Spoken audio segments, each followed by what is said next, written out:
Olá, eu sou o professor Geisel Pires Carvalho, professor de História, e esse é o nosso canal Educa Mais Serrano. No nosso encontro de hoje, nós abordaremos as civilizações pré-colombianas. Chamamos de pré-colombianas todos os povos que ocupavam o continente americano antes da chegada de Cristóvão Colombo em 1492. Porém, a história dá destaque a três povos. Por ter atingido um alto grau de desenvolvimento, nós chamamos de civilizações os povos incas, os povos astecas e os povos maias. Mas no nosso encontro de hoje, nós falaremos apenas dos astecas. Os astecas foram uma civilização que se desenvolveu onde hoje se encontra o atual México. Se estendeu da parte sul do México até o lado oeste da península de Yucatán. Essa sociedade, essa civilização maia se estendeu do ano de 1300 até 1521. Do lado esquerdo está o antigo território asteca e do lado direito o atual território mexicano. O Império Azteca ele se desenvolveu a partir dos povos mexicas na região do Vale do México, a partir do ano de 1300. No ano de 1325, os astecas fundaram a cidade de Tenochtitlan, que viria a ser a capital do império. A sociedade asteca ela é envolta em lendas. E uma dessas lendas conta que o deus Huitzilopochtli ele orienta que os povos mexicas fundassem a sua própria cidade, mas não fundassem em qualquer local, fundassem num local onde fosse avistado uma águia devorando uma serpente sobre um cacto espinhoso. Então, nesse processo de migração dos mexicas, que posteriormente vieram se chamar de astecas, nesse processo de migração do norte do México, do atual México, sul do atual Estados Unidos, para o sul, no ano de 1323, os mexicas eles vão avistar esse presságio que o Deus tinha falado, que era essa questão da águia devorando a serpente sobre um cacto espinhoso. Então, no ano de 1323, eles avistam essa águia e decidiram que numa pequena ilha, no lago de Texcoco, seria assentado. E em 1325 eles fundaram a cidade de Tenochtitlan, que viria a ser a capital do império. Ao se estabelecerem no local, os povos mexicas, ao se expandir, eles foram conquistando os povos vizinhos. Primeiramente, eles usaram a tática de oferecer guerreiros astecas para as cidades que já estavam consolidadas naquela região, em troca de produtos. À medida que os astecas foram se fortalecendo militarmente, eles foram se apossando dessa cidade. Lembrando que o Império Azteca ele não é um império centralizado, a forma de administração era em forma de cidades-estados, ou seja, cidades autônomas e tinha sua própria forma de governar. E de 1325 até 1427, a sociedade asteca não era tão poderosa como nós conhecemos hoje. Por quê? Porque nesse período, a sociedade asteca era súdito tributário de um outro povo chamado Tepaneca. Era um povo mais poderoso militarmente e que controlava a região. E a partir de 1427, isso vai mudar. E mudar de que forma? Os astecas, eles vão criar uma confederação que a gente chama de Tríplice Aliança entre três cidades-estados, que é a cidade de Tenochtitlan, Texcoco e Taclopan. E para que foi feita essa confederação de três cidades-estado? Exatamente para combater os tepanecas que dominavam a região. E isso de fato acontece. Uma vez feita essa confederação, e nessa luta os tepanecas é derrotado e é subjugado pelos astecas. A partir de então, a partir de 1427, os astecas vão dominar a região e vão construir esse vasto império que a história conhece. Ao longo desse período, a sociedade asteca ela foi se desenvolvendo de forma hierarquizada, de forma estamental, com estratos sociais. E como é isso? Ou seja, a sociedade asteca ela era formada por camadas sociais, onde a primeira camada, a gente pode até fazer um comparativo como para os dias de hoje, que nós costumamos falar de classe A, classe B, classe C, classe D. Lá com os astecas, tinha a forma de pirâmide. No topo dessa pirâmide, quem ficava era o imperador, que era ele tinha os maiores privilégios. Na segunda camada, nós tínhamos os sacerdotes, chefes militares, que eram possuidores de terras, cobravam tributos. E na base dessa pirâmide, nós encontrávamos os camponeses e os escravos. Os camponeses, além de o cultivo com a terra, além de tratar da terra, eles também lutavam. Eles eram convocados para lutar.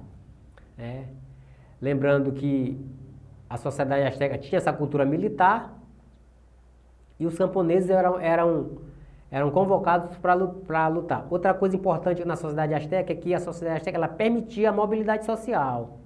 Ou seja, mesmo você participando de uma classe considerada inferior, você tinha condições de ascender para uma classe superior, desde que você tivesse mérito. Que mérito era esse? Geralmente era méritos militares. Quanto mais você lutava, você aprisionava, inimigos, isso você conseguia pontos dentro da sociedade asteca. Então a pirâmide social asteca era bem dividida, né? A classe de privilégio,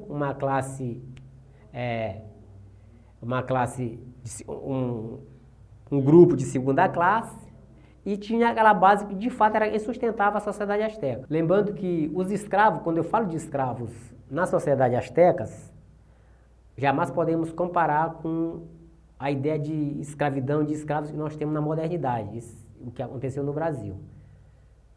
Como exemplo, lá os escravos eles eram colocados nessa condição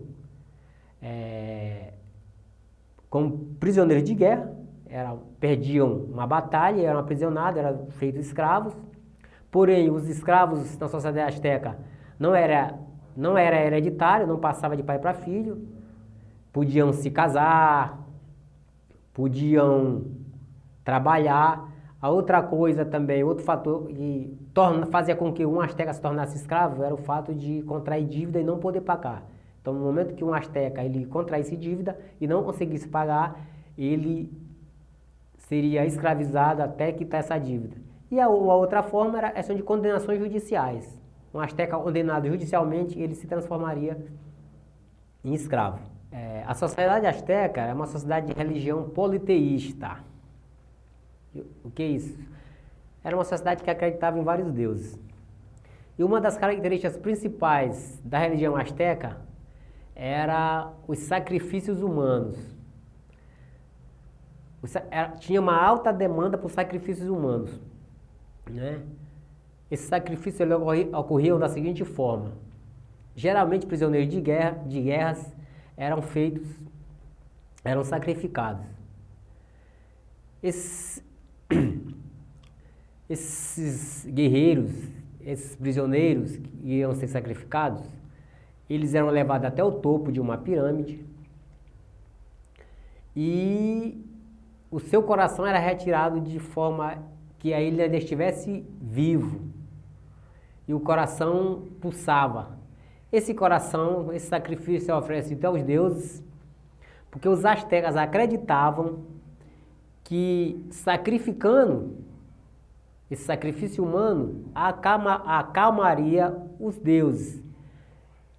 Em troca disso, eles teriam uma boa colheita, a plantação seria boa, a questão das chuvas não teria não teriam secas. Então eles trabalhavam com essas perspectivas de que os sacrifícios acalmariam os deuses.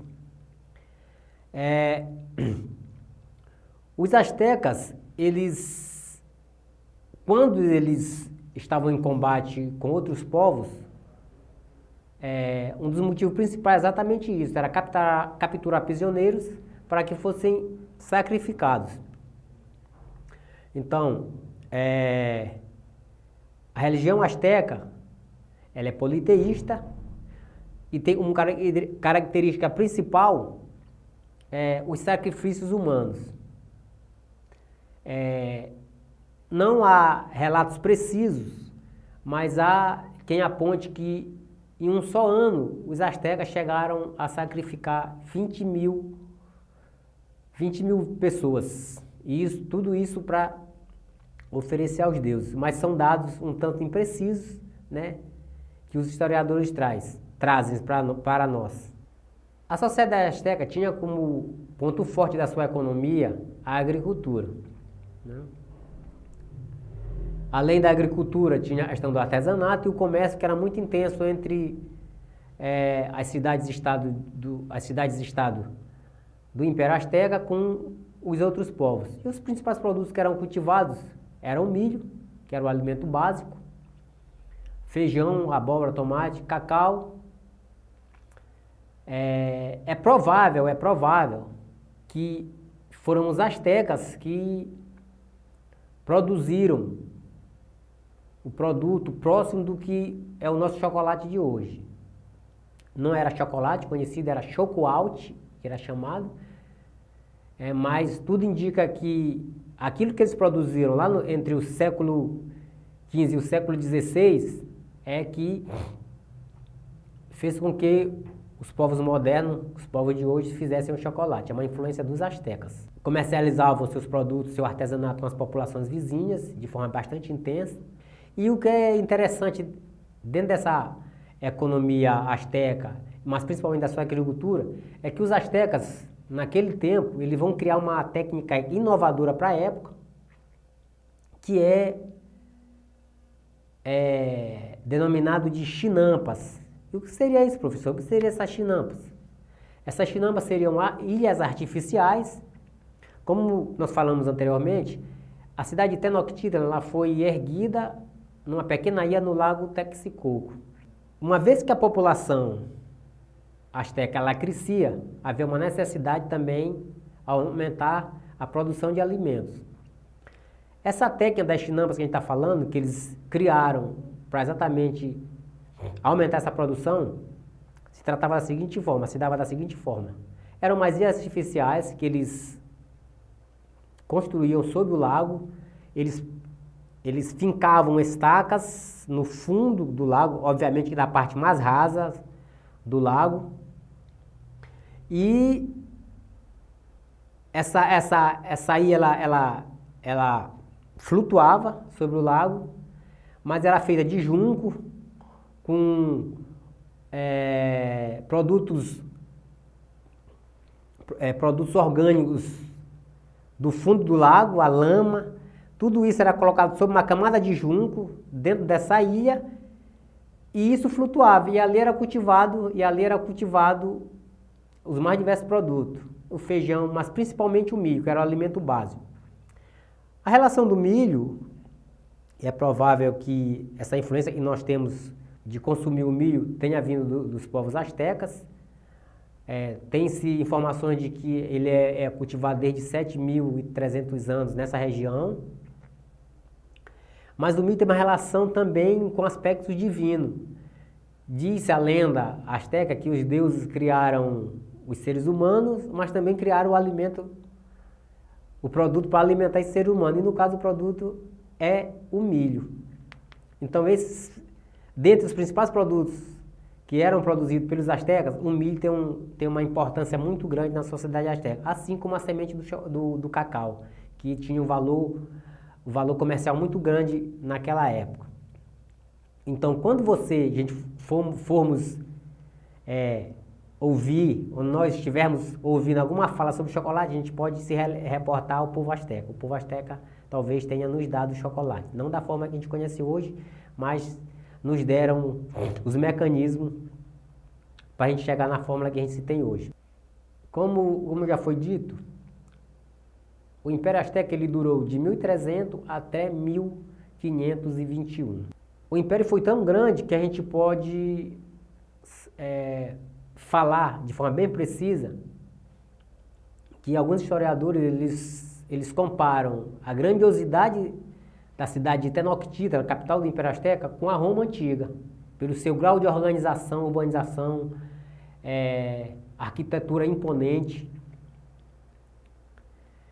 Para você ter uma ideia, há estudos que apontam que Tenochtitlan, quando os espanhóis aqui chegaram, tinha 200 mil habitantes, de 200 a 300 mil habitantes. Ou seja, era uma cidade muito grande e maior do que muitas cidades europeias. Porque os europeus achavam que esse grau de desenvolvimento só existia na Europa.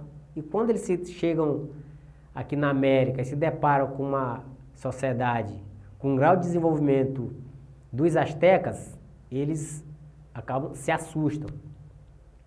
Então, nesse processo que se iniciou em 1300, ou 1325, quando é fundada a cidade de Tenochtitlan,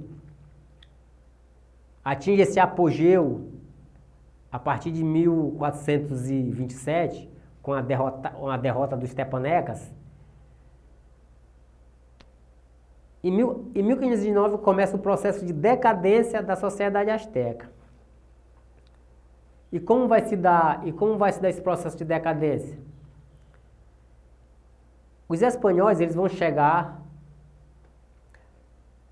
em Tenochtitlan, vão aportar em Tenochtitlan, a capital asteca, no ano de 1519. E tem uma lenda por trás de tudo isso. Um deus do panteão asteca, chamado Quetzalcoatl. A lenda diz que Quetzalcoatl ele foi exilado, ele entrou em conflito com outro deus e foi exilado para fora do panteão. E a lenda diz que um dia ele voltaria em forma de humano para acabar com os sacrifícios, um sacrifício humano em Tenochtitlan. Acontece que em 1519, quando os espanhóis chegaram, liderados por Hernán Cortés, o imperador Montezuma II acreditava que Hernán Cortés fosse o deus Quetzalcoatl em forma de humano. E o que acontece com isso? Ele faz uma recepção amistosa a Hernán Cortés. Não vê Hernán Cortés no primeiro momento como inimigo, né? Recebe de forma pacífica, de forma amistosa. É dizer, Hernán Cortés, ele passa a trocar objetos da religião cristã por objetos da religião asteca. Montezuma faz essa troca. Presenteia Hernán Cortés com ouro. No decorrer dessa relação, ele vai perceber que não se trata do deus Quetzalcoatl, e sim de um inimigo. Então, quando Hernán Cortés chega aqui, ele traz consigo armas de fogo, cavalos e o vírus da varíola, que vai ser determinante para a decadência e o fim do Império Azteca. Mas a gente pode se perguntar como se deu esse processo de decadência. O processo de decadência dá da seguinte forma. Primeiro é a questão do domínio cultural. No momento que Montezuma II ele recebe Hernán Cortés pacificamente, de forma amistosa, e troca o objeto da sua religião asteca por símbolo da religião cristã, ele vai se deixando contaminar culturalmente. Então esse é o primeiro processo. O segundo vai ser as alianças militares. Como se sabe, a sociedade asteca, o Império Azteca era uma sociedade tributária. As cidades do entorno da sociedade asteca pagavam altíssimos tributos, altíssimos impostos para a sociedade asteca. Então isso quer dizer que eles pagavam, mas não eram contentes. Os espanhóis perceberam isso e se preocuparam em fazer alianças com esses povos que não tinham uma relação amistosa com os povos astecas. Então, após esse choque cultural que se deu entre o povo asteca e os espanhóis se preocuparam em fazer as alianças militares, que quando aconteceu o conflito armado e o povo asteca percebeu que se tratava de um inimigo e foram para um conflito, os espanhóis já tinham feito alianças militares com inimigos em comum dos astecas, e isso contribuiu para a derrota dos astecas. Mas os astecas resistiram. Tanto é que o processo de decadência ele começa em 1519 e vai terminar só em 1521. Com a morte de Montezuma II, em 1520, o povo asteca se rebela, pega em armas para lutar, mas o domínio já estava praticamente consumado. Pois bem, os astecas não conheciam a arma de fogo e não conheciam o cavalo. Outra coisa importante é que os astecas não conseguiam domesticar nenhum tipo de animal. Então, o cavalo era um animal totalmente desconhecido e, de uma certa forma, imprimia um certo susto. Eles se assustavam com a ideia do cavalo e tem muita importância num combate armado. Mas, de todos esses aspectos, o mais importante é a questão do vírus da varíola. E por que isso? Porque é a varíola que vai acelerar, né, esse processo de decadência por conta de que os astecas não tinham imunidade para resistir ao vírus.